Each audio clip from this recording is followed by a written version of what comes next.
abraço, eu sou o Dieguinho. Bom, galera, tá entrando no ar a nossa primeiríssima edição deste sabadão de carnaval, como sempre com muitas informações para vocês. Então já chega, ó, deixando o dedo no like no começo do vídeo, que me ajuda bastante. Quem for novo no canal, por favor, já se inscreva, ative o sininho das notificações e, claro, sigam minha conta pessoal lá no Instagram, beleza? Tem rodada do Cariocão daqui a pouco às 4 horas da tarde. Final de semana tá pegando fogo nos principais estaduais e campeonatos internacionais também. E você que é bom de palpite, vai lá na PagBet. Na PagBet, com apenas R$1, você já está apto a apostar, tá? Nós somos a mais democrática do país, porque com apenas R$1 você está liberado para fazer suas apostas. Além disso, nós temos 24 horas de atendimento humanizado e também você pode fazer seu cadastro de maneira simples e desburocratizada. E o nosso bordão da PagBet, não à toa, é esse aqui, ó.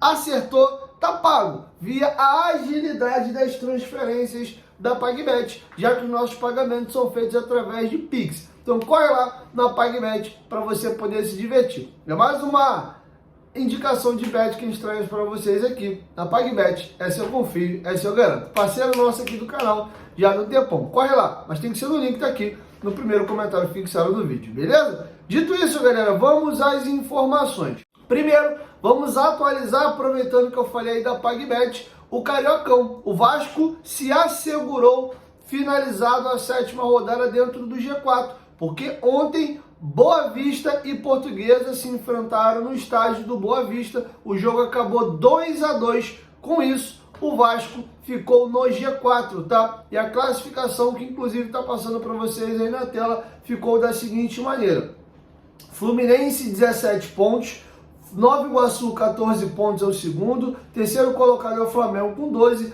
quarto colocado é o Vasco também com 12. O Flamengo está à frente do Vasco pelo saldo de gols, o saldo do Flamengo é 7, o do Vasco é 3, e mesmo o Flamengo tendo um jogo a menos, que faz hoje contra o Volta Redonda às 4 horas da tarde, o quinto colocado fora do G4 é o Botafogo com 11, o Boa Vista tem a mesma pontuação do Botafogo, também tem 11 pontos, aí vem Madureira com 10 e Portuguesa com 10, o sétimo e o oitavo colocado respectivamente. O Volta Redonda, que joga hoje com o Flamengo em caso de vitória, salta para 11 pontos, ficando a um pontinho ali do G4, tem 8, e aí a galera que briga contra rebaixamento. Bangu é o 10º com 5 pontos, Sampaio Corrêa tem um pontinho, é o 11º, e o Audax, que a gente conseguiu vencer por míseros 1-0, tem 0 pontos, 7 jogos, 7 derrotas, 11 gols sofridos e nenhum gol marcado. Dito isso, galera, vamos agora trazer para vocês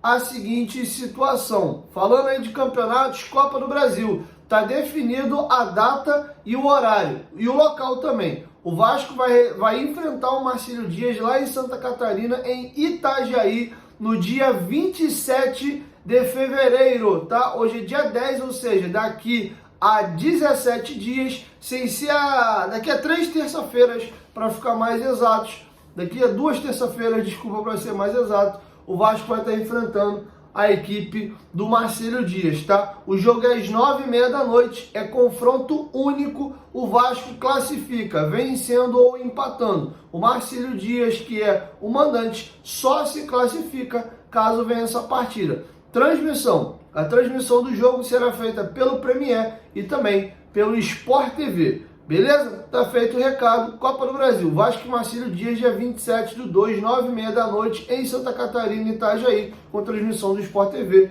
e do Premier. Beleza? Aproveitando, dando uma pincelada aqui sobre o Clube Associativo também, tá? O Pedrinho assumirá uma das cadeiras ali do Conselho de Administração da SAF, que compõe 7 cadeiras, sendo 5 da 777 e 2 do associativo. Obrigatoriamente, uma das cadeiras do associativo é do presidente e as outras 5, a 777, que define, tá? Inclusive, são eles hoje o Josh Wander, que é o presidente do conselho, tendo também Andrés Blasquet, Steven Pasco, Dom Drasfield e Nicolas Maia. Falta o clube associativo indicar um nome, e 2 nomes aí surgem aí como possibilidade, o do Júlio Brandt e também do Flávio Lopes, tá? Que é da chapa do Pedrinho, inclusive é presidente da Conlurb, tá? o nome que deve ser definido é o do Júlio Brandt, é o mais indicado. É um que já tem experiência vasta em administração de empresas, inclusive multinacionais. E o que acontece? Ele também tem uma relação maior com a Sempre Vasco já de mais tempo, já que foi candidato a presidente da Sempre Vasco nas 3 eleições anteriores a essa que o Pedrinho acabou vencendo, tá? Inclusive o Júlio Brandt abriu mão da sua candidatura para poder apoiar o Pedrinho. Então, o mais natural é que o Júlio Brandt assuma essa outra cadeira no Conselho de Administração junto com o Pedrinho. Ou vai ser o Júlio Brandt, ou pode ser também o Flávio Lopes. Mas o favorito hoje é o Júlio Brandt. Beleza? Feito o registro, vamos falar agora de Pablo Verratti, tá? O jogador deve ser reavaliado na terça-feira para saber como é que está a evolução da sua costela. Tá? O ideal era que ele ficasse de molho 2 semanas para poder recuperar completamente, mas calhou do Vasco ter os 2 principais jogos dele agora no estadual, que é o que vai definir se ele vai para a semifinal do Cariocão ou não. Já que o Vasco agora, depois de algumas rodadas, retornou ao G4, mas tem 4 jogos só a serem disputados. Bem na sequência, Fluminense e também a equipe do Botafogo, tá? E aí fecha a rodada 10 e a rodada 11 contra a equipe do Volta Redonda e a equipe da Portuguesa, tá? E o Verratti, que inicialmente o ideal é que ele ficasse 2 semanas fora de combate para tentar resolver por completo a sua questão ali da costela, ele deve ser reavaliado na terça-feira, véspera do jogo contra a equipe do Fluminense, para saber se ele tem ou não condições de jogo. Inclusive, surgiu uma mini polêmica que para mim não tem polêmica nenhuma nas redes sociais, porque o Verratti ontem esteve na Marquês de Sapucaí. Ele que está com 2 costelas fissuradas e não jogou o jogo contra o Dax e não sabe se terá condição para esses jogos de quarta e de domingo. O Verratti, que é um leão, o cara jogou inclusive vários jogos abaixo do nível dele, porque estava com essa lesão e a gente nem sabia, inclusive recebeu muitas críticas, porque não queria ficar de fora dos jogos. E agora tem uma galera pegando no pé dele porque ele foi nessa Sapucaí. Cara, eu não vejo problema algum, tá? Desde que ele tenha esse cuidado e ele é um cara profissional. Ele tá ali em pé ou sentado, assistindo o desfile. Ele é um cara casado, com a família, tranquilo, não vejo problema. Uma coisa é ele tá pulando, fazendo estripulia. Se ele tava num comportamento normal assistindo, ali no mesmo ele tá assistindo na casa dele. E lembrando que aqui ele é um turista, ele é um argentino, né? E pela primeira vez tem a possibilidade de ver o carnaval. Muita gente tem interesse de assistir, então não vejo problema, tá? Então, para mim, nesse aspecto aí, zero polêmica. Mas quero te ouvir, deixa a sua opinião aqui embaixo nos comentários sobre o tema, tá? Agora vamos falar de um assunto aqui interessante. O Vasco finalizou, né, já a compra do Juan Esforza e com isso o Vasco chega a aproximadamente 95 milhões de reais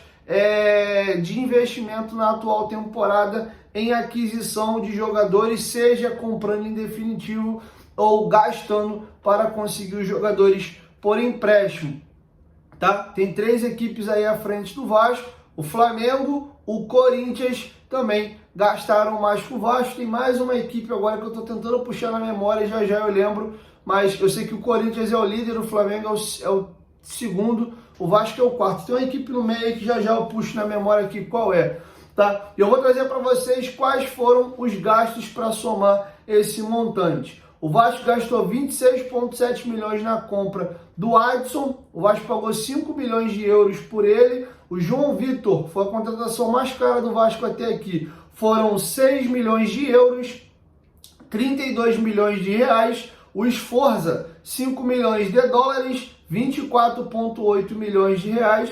O Praxedes, o Vasco pegou ele por empréstimo e pagou 1,3 milhão de reais aí para a equipe do Red Bull Bragantino pelo empréstimo. Paulo Henrique, o Vasco comprou em definitivo junto ao Atlético Mineiro, 4,9 milhões de reais. O Robert Rojas, o Vasco pegou o jogador aí por empréstimo com opção de compra, caso ele bata algumas metas, pagou 3,2 milhões de reais no jogador. Matheus Carvalho. O Vasco comprou ele em definitivo junto ao Náutico por 2 milhões de reais, tá? Esses valores são aí aproximados, porém, segundo o GE apurou, essa é a quantia só de direito econômico. Nessas negociações rola comissionamento de empresários e, em alguns casos, até luva para os atletas. E segundo apurou o GE, somado essas outras cifras,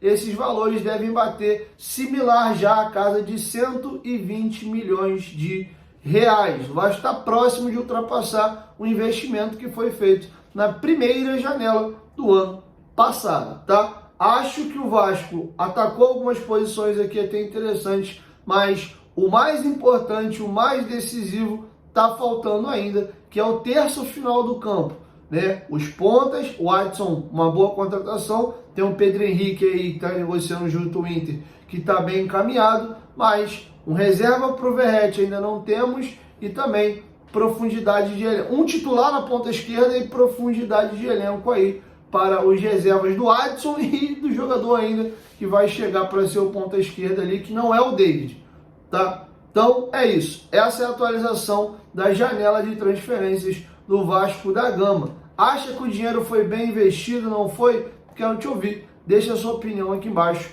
nos comentários, tá bom? Então é isso, galera, assim a gente vai encerrando a nossa primeira edição, logo mais eu volto com mais informações, beleza? 1, 2, 3, futebolaço, tamo junto família, qualquer momento que volta nós tamo junto, valeu, fui, e aí? O que acharam do cenário que não é definitivo, é provisório? Eu tava gravando, onde eu tô apontando o dedo aqui, onde fica a TV e o meu notebook, eu tava deixando o telefone em cima, com esse fundo cinza da parede daqui, porque a gente vai produzir um cenário novo para ficar nesse cantinho que tá na minha frente aqui. Falei, não, enquanto não chega ainda, eu vou fazendo improvisado. Mas eu vi uma galera reclamando, e até pais, pô, meu filho, toda vez que vê teu vídeo ele gosta, não sei se é o meu bonequinho, né, o cenário, e a criança veio com essa cara de desenho animado rindo aqui. Eu falei, cara, enquanto eu não termino de montar o cenário que vai entrar do outro lado, vamos dar uma improvisada com... que aqui não é para ser cenário, aqui é para ser, né, a ornamentação do meu estúdio, né? Não é para ser o cenário vai ser outra parada, mas tá melhor, né? Até eu agora me senti melhor, só dá uma trabalheira do caramba, tem que tirar tudo de lugar, tô com uma mesa de apoio aqui para poder apoiar o notebook, enfim, ficou... Agora tem que arrastar a coisa, botar tudo pro lugar, do jeito que eu tava gravando tava mais cômodo, mas enfim, tinha uma galera sentindo falta de um cenáriozinho mais elaborado, lembrando que não é o definitivo, tá? Definitivo vai ficar aí só para matar a curiosidade de vocês. Isso aqui é um pouco do cenário da gente aqui, ó, do escritório, tá vendo?